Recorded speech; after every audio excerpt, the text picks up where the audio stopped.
வணக்கம் உறவுகளே, எல்லோருக்கும் இனிய காலை வணக்கங்கள். போன வாரம் என்னோட பேச்சை கேட்டுட்டு 3 பேர் எங்கள் வீட்டிலும் இதே பிரச்சனை தான், இதுக்கு என்னதான் சொல்யூஷன் ராஜின்னு கேட்டாங்க. இந்த பிரச்சனைக்கு பெண்கள் வேலைக்கு போகணும்னு இல்லை போகக்கூடாதுன்னோ பொதுவாக கருத்து சொல்ல முடியாது. கணவன் மனைவி 2 பேருமே கேரியரில் ஒரே மாதிரி லெவலில் இருந்து 2 பேரும் வேலைக்கு போனால் தான் ஃபினான்ஷியலாக ஃப்ரீயாக இருக்க முடியும் அப்படின்னு நீங்கள் நினச்சிங்கன்னா நீங்கள் 2 பேரும் குடும்ப ரெஸ்பான்சிபிலிட்டியும் பகிர்ந்துக்கணும். இல்லை, கணவர் ரொம்ப பெரிய வேலையில் இருக்கார், மனைவியை ரொம்ப நல்லா கவனிச்சுப்பார், மனைவிக்கு வேலை மீது ரொம்ப ஆர்வம் இல்லை அப்படின்னா அவங்க குடும்பத்தை பார்த்துக்கலாம். ஐடி ஃபீல்டில் இருந்தால் 2 வருஷம் கழித்து கூட அவங்க விரும்பினா வேலைக்கு வர முடியும். ஆனால் அவங்க வேலையை விட்டுட்டு குடும்பத்தை தான் பார்த்துக்கணும்னு நம்ம கட்டாயப்படுத்த முடியாது. ஒரு குடும்பமாக எல்லாருமா உட்காந்து நியாயமாக என்ன முடியுமோ அதை பேசி டிசைட் பண்ணணும்.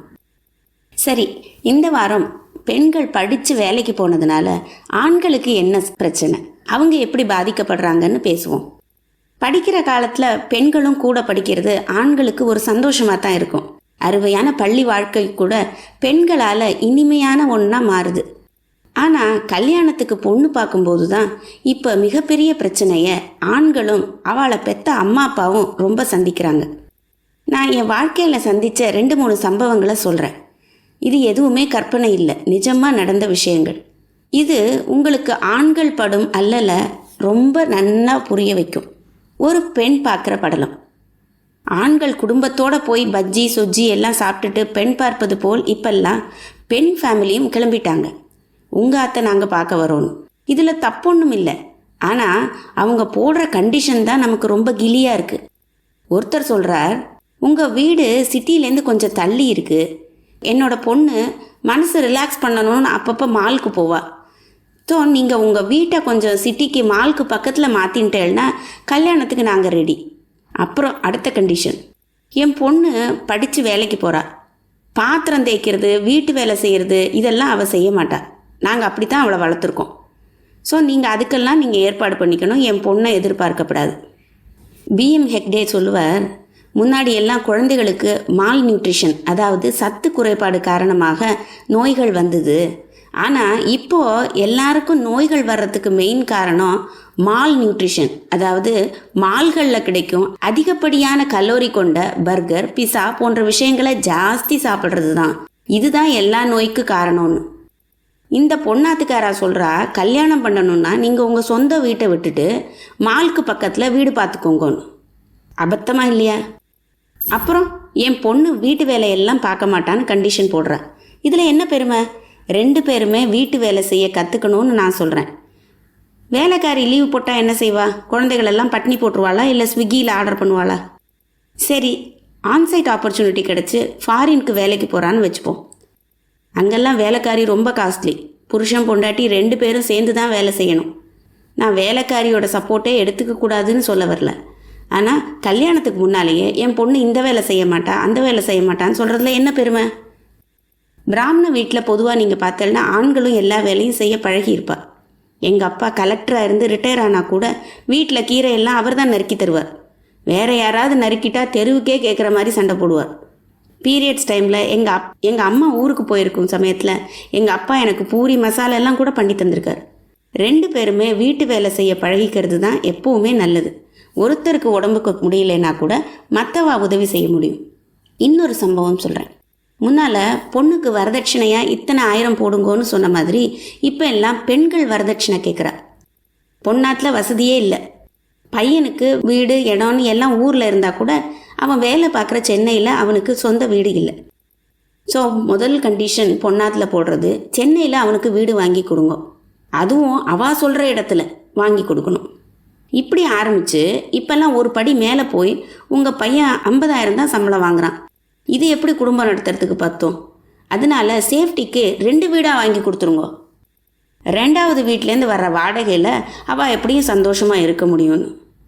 கல்யாண செலவு முழுதையும் நீங்களே பார்த்துக்கோங்கன்னு வெக்கமில்லாமல் சொல்கிறா. அன்னைக்கு ஆண்கள் வரதட்சணை கேட்டபோது குறை சொன்ன நாம் இப்போ அதையே திரும்ப செஞ்சோம்னா நமக்கும் அவளுக்கு என்ன வித்தியாசம்? நம்ம பண்ணுறதும் அயோக்கியம் தரம் தானே. அந்த பொண்ணு இன்ஜினியரிங் படிச்சுட்டு சும்மா தான் இருக்கா. உன்ன மாதிரியே படித்த பையன் இப்போ 50,000 சம்பாதிக்கிறான். அவன் உன்னை விட பெட்டர் தானே. இது பத்தாதுன்னா நீ வேலைக்கு போய் சம்பாதி. அதை விட்டுட்டு பையன் ஆத்துல கேட்கறது கேவலம் தானே. இது பெண் விடுதலையா என்னால் பார்க்க முடியல. பொண்ணை விட பொண்ணோட அம்மா பண்ணுற அட்டகாசம் ரொம்ப தாங்க முடியறதில்ல. சென்னையில் ஒரு வீடு வாங்கவே 1 கோடி ஆகிடும். உங்கள் பொண்ணை கல்யாணம் பண்ணிக்கணும்னா அவர் 2 கோடி செலவு செஞ்சு கல்யாணமும் பண்ணி கொடுக்கணுங்க கேட்குறது அசிங்கமாக இல்லை? இன்னொரு பிரச்சனை, இவ எல்லாரும் படிச்சுட்டு 1 லட்சம் சம்பாதிக்கிறான்னு வச்சுக்கோங்க. பையன் 2 லட்சம் சம்பாதிக்கணும். பேக்கேஜ் லக்கேஜ் இருக்கக்கூடாது. லக்கேஜ்னு சொல்கிறது அவள் அப்பா அம்மா அக்கா தங்கங்கிற உறவுகளை தான். எல்லாரையும் அவுட்ரைட்டாக ரிஜெக்ட் தான். பொண்ணுக்கு 30 வயசு ஆனாலும் இந்த கண்டிஷன் மாறுறதே இல்லை. நல்ல பையனாக இருக்கணுங்கிற கண்டிஷன் காணாமையே போச்சு. ஒரு விஷயம் இவளுக்கு புரியலையோன்னு எனக்கு தோன்றுறது. பையன் பொண்ணு 2 பேருக்குமே வயசாயிண்டே போகிறதுனாலும் பொண்ணுக்கு தான் ரொம்ப ரிஸ்க். ஏன்னா அவள் தானே குழந்தைய பெற்றுக்கணும். லேட் ப்ரெக்னென்சியில் எவ்வளோ காம்ப்ளிகேஷன் இருக்கும் தெரியுமா? உங்களுக்கு பிடிச்ச மாப்பிள்ளையா பாருங்கோ, நல்ல குடும்பமானு பாருங்கோ. ஆனால் ரொம்ப ஆட்டம் போட்டால் ரொம்ப மட்டமான பையன் தான் கடைசியில் மாட்டுவான். இதுவும் நிறைய இடத்துல நடந்தும் இருக்கு. பொண்ணாத்துக்காரா பண்ணுற லூட்டியால் பசங்களுக்கு கல்யாணம் பண்ணிக்கவே இப்பெல்லாம் இஷ்டம் இல்லாமல் போயின்னு இருக்கு. ஐயோ, இவாளெல்லாம் வாழ்க்கை பூரா எப்படி வச்சு சமாளிக்கிறதுன்னு பயப்பட ஆரம்பிச்சிட்டா. இது வருங்காலத்தில் 2 பேருக்குமே நல்லது இல்லை. பொண்ணுக்கு நல்ல பையன் தேடுறேன்னு அவளை முதிர் கன்னியாக மாற்றிடாதீங்கோ. எல்லாருக்கும் கட்டாயம் 2 குழந்தையாவது இருக்கணும். இல்லைன்னா உறவு முறையே இல்லாமல் போயிடும். நீங்கள் இப்படி கண்டிஷன் மேலே கண்டிஷனாக போட்டு டிலே பண்ணிகிட்டே இருந்தால் ஒரு குழந்தைக்கே அவள் ரொம்ப போராட வேண்டியிருக்கும். சரி, கல்யாணம் தான் இப்படின்னா கல்யாணத்துக்கு அப்புறம் அவள் அப்பா அம்மாவை சேர்த்துக்கிறாளே தவிர பையனோட அப்பா அம்மாவை சேர்த்துக்கிறதே கிடையாது. இதுவும் அநியாயம் தானே. ஒழுக்கம் இல்லாமல் சுற்றுறது, கேவலமாக உடை போட்டுக்கிறது, ஆண்களோட சேர்ந்து சிகரெட் மதுன்னு குடிக்கிற பேட் கேர்ள்ஸும் உருவாகிட்டு தானே இருக்கா. ஒரு பொண்ணு நிச்சயமான பையன் வேண்டான்னு சொல்லிட்டாலாம். ஏன் தெரியுமா? பொண்ணு ஃபோன் பண்ணும்போது அவள் ஆற்றுல அந்த பையன் சந்தியாவந்தனம் பண்ணிட்டு இருக்கான், ஒரு 10 நிமிஷம் கழித்து ஃபோன் பண்ணான்னு சொல்கிறேம்மான்னு சொல்லியிருக்கா. ஐயோ, இவ்வளோ ஆச்சாரமான பையன் எங்களுக்கு வேண்டான்னு சொல்லிட்டாலாமா. ஒரு கிறிஸ்டியனோ முஸ்லீமோ தன்னோட சம்பிரதாயங்களை கேவலமாக நினைக்கிறதே இல்லை. ஆனால் இந்துக்கள் மட்டும்தான் முற்போக்கு சிந்தனைங்கிற பேரில் இந்த மடத்தனத்தை பண்ணிட்டு இருக்கா. நல்ல வேளை மாமி, நான் தப்பிச்சேன் இவாள்கிட்டேருந்து அந்த பையனும் சொல்லிட்டான். நம்ம பாரம்பரியத்தை கேவலமாக பார்க்குறது மேதாவித்தனம் இல்லை. வீட்டு வேலை செய்ய தெரியாதுன்னு சொல்கிறதுல எந்த பெருமையும் இல்லை. வீடு வாங்கி கொடுங்கோ, நீங்களே கிராண்டாக கல்யாணம் பண்ணுங்கோன்னு கேட்குறது சுயமரியாதை இல்லை. மாமனார் மாமியார் மற்றும் உறவுகளை சுமைகளாக பார்க்கறது சாமர்த்தியம் இல்லை. பெண்களை கடவுளாக பார்த்த சமூகம் நம்மோடது. பாரதியார் ஆசைப்பட்ட உரத்த ஞானச்செறிவுடன் பொறுமை பாசம் மிகுந்த சுயமரியாதை கொண்ட குட் கேர்ள்ஸாக பெண்கள் இருக்கணும்னு நான் ஆசைப்படுறேன்.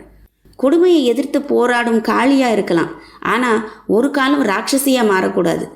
இதெல்லாம் புரிஞ்சாதான் அவள் படித்த பெண்.